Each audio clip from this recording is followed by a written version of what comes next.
ายดีอาจารย์หนอซื้อนางดวงมานี่คือยกเอกพยาบาลปีหนึ่งหรือที่สนามเมจะมาสาธิตจุดขีดเสลดคนเจ็บก่อนอินมดจะนำเอกสารเขาท้าคนเจ็บก่อนสบายดีแม่ลูกซื้อนางดวงมานี่คือน้องอีเป็นนักศึกษาพยาบาลในโรงพยาบาลในตึกนี้แม่ซื้อยังเดโดยยุบาทเนี่ยแขนด้วยจุดประสงค์วันนี้ลูกจะมาดูดขีดกระเทยแม่เด้อ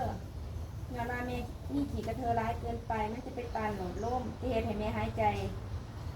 แต่ลำบาก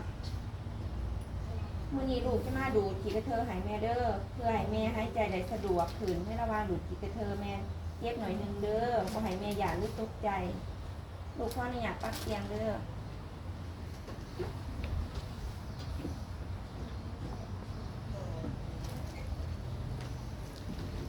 หาข้างนึงเด้อลูกมาเตรียมอุปกรณ์ก่อน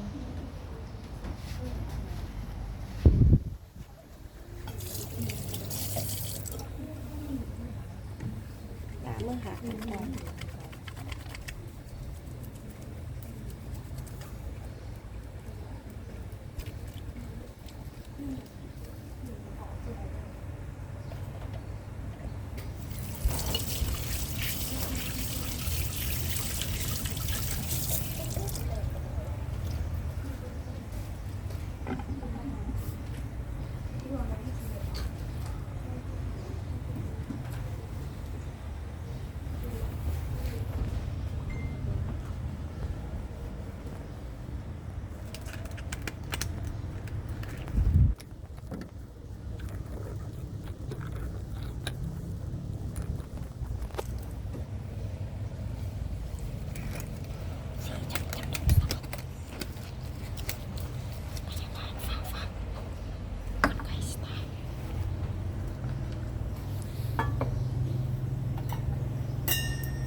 ก็จะอันน้ำเอาคอมแพตแต่อันนั้นไม่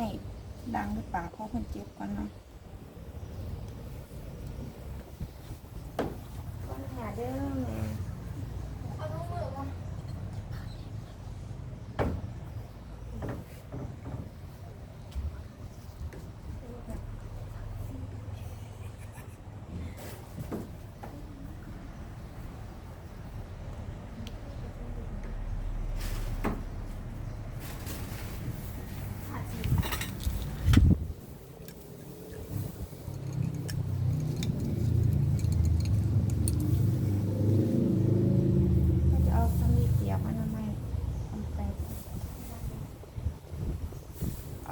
เนาะอันนั้นไม่สเตย์ตั้งทรง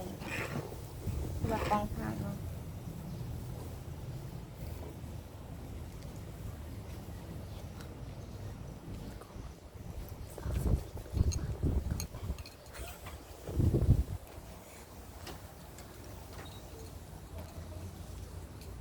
ก็จะมาพังสเตย์ว่าดังเบอร์สองขางบ่เนาะ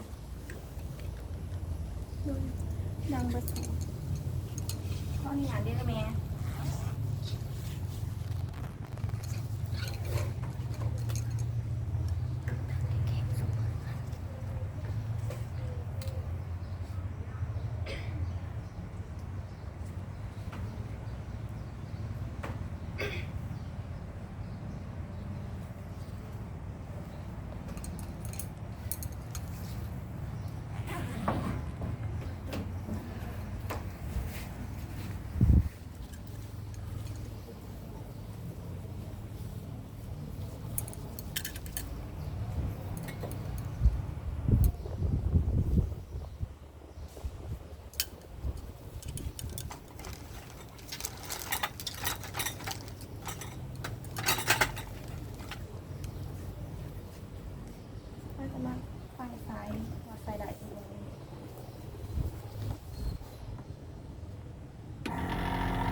ะดวกขึ้นบ่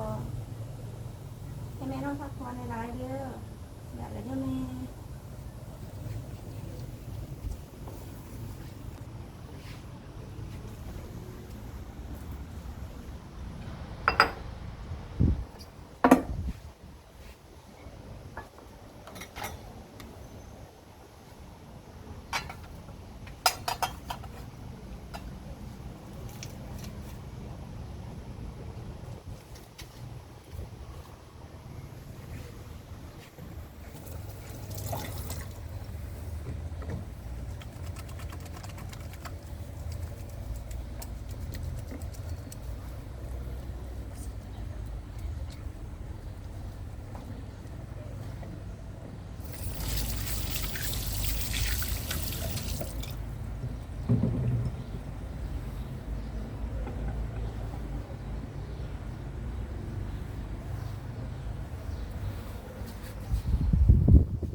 หลังจากนั้นจะมาบันทึกใส่เอกสารซื้อของคนเจ็บเวลาดูดกิสเลตหรือวันที่กิสเลตมันเป็นสีเหลืองคนเจ็บแมนหายใจสะดวกขึ้นร้ายเนาะการสาธิตดูดกิสเลตก็เมื่อเพียงสำเนียงเนาะขอบใจ